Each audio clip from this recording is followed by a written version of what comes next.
Bonjour, je suis Laurent Permoche, je suis artiste plasticien. Je me définis plutôt comme sculpteur et j'utilise dans ma pratique l'objet comme matière dans un travail de forme. Au contraire d'artistes sculpteurs entre guillemets classiques qui vont utiliser une matière dans laquelle ils vont enlever des parties de cette matière pour faire apparaître une forme, moi je vais plutôt utiliser l'objet usuel que je vais réunir, convoquer afin de créer des formes. Nous avons ici l'emploi du tuyau d'arrosage qui, par un assemblage, va créer des souches et ensuite des souches sont amènes à l'arbre et j'ai d'autres œuvres dans lesquelles je vais transformer une caractéristique de l'objet. Ça peut être le poids, la taille, ça peut être la couleur.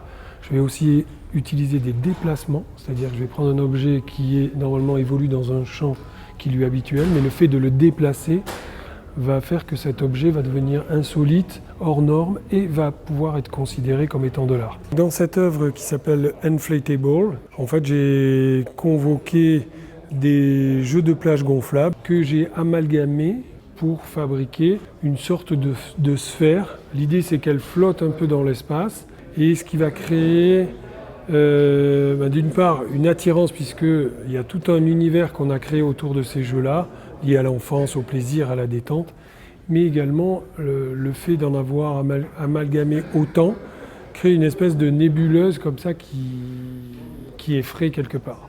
Et en fait, c'est en court-circuitant les signes que tu vas créer une espèce de malentendu, une incompréhension, qui fait que le spectateur va se poser la question de savoir qu'est-ce qu'il est en train de regarder. Donc ça, c'est le mythe du Calydon.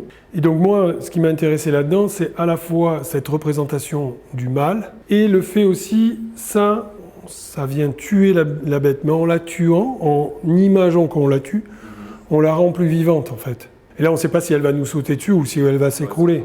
Les mythes sont intéressants parce qu'en fait, ils sont le porteur de l'histoire, de l'évolution de nos sociétés. Et après aussi, le travail des artistes, tout au long de l'évolution de l'histoire de l'art, ça a été de réinterpréter les mythes. Ici, donc, on retrouve une image que tout le monde connaît, qui est la statuaire antique, qui est un peu aussi une représentation de la sculpture par excellence. Et ensuite, l'idée, c'est d'apporter des signes pour qu'on puisse lire la pièce un peu comme un poème. Ici, on a une statue qui pleure des larmes aux couleurs de l'arc-en-ciel. Et en fait, quand on décrit littéralement ce qu'on est en train de voir, ça nous écrit un poème ou un titre de roman ou un haïku, par exemple. Les larmes ont un pouvoir évocateur fort, la couleur de l'arc-en-ciel a un pouvoir évocateur fort. J'amalgame tous ces signes et je propose l'œuvre au regard du spectateur. Et lui va agencer ces signes comme il le souhaite et va créer sa propre histoire. Donc là, nous sommes face à une œuvre où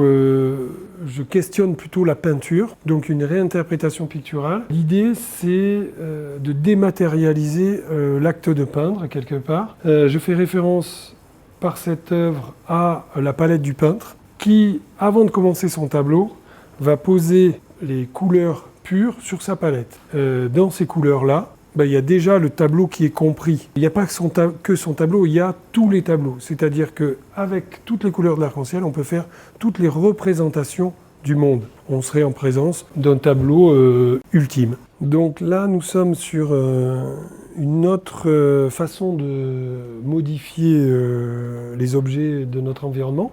Donc là, on retrouve la figure du parpaing, mais qui est réinterprétée avec des matières plastiques, de l'altuglace.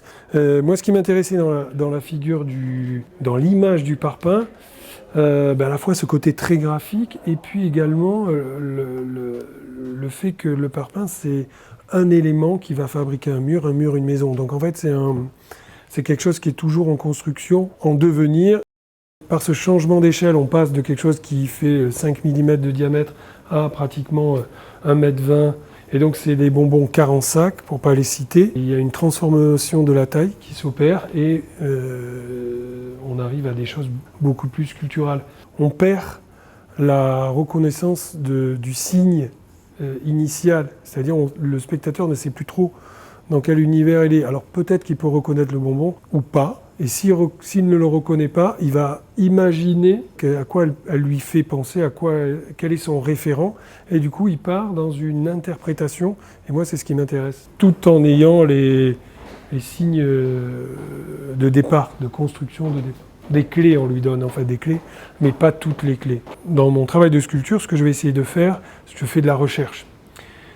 Je recherche des formes, je recherche des histoires à interpréter et surtout j'essaye aussi de mettre le spectateur dans une certaine position qui va être toujours un peu à la limite entre quelque chose qu'il maîtrise et quelque chose qui le perd quelque part. Ici, nous avons la réinterprétation d'une table de ping-pong.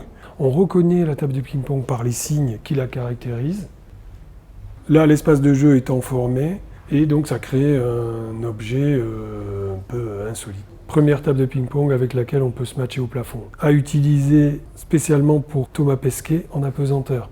Bon, ça, je ne sais pas si vous allez le mettre. Dans l'idée de la déformation d'une caractéristique d'un objet, ici, nous sommes en présence d'un ballon de football. Moi, ce qui m'intéressait aussi dans ces objets, déjà, c'est qu'ils sont référencés au niveau... c'est un peu une donnée universelle, c'est-à-dire, enfin pas universelle, mais je veux dire, tout le monde le connaît. Donc il y a une adhésion totale et rapide. Ensuite, les gestes de l'art font que en fait, il s'est dédoublé. J'ai travaillé autour de la cible.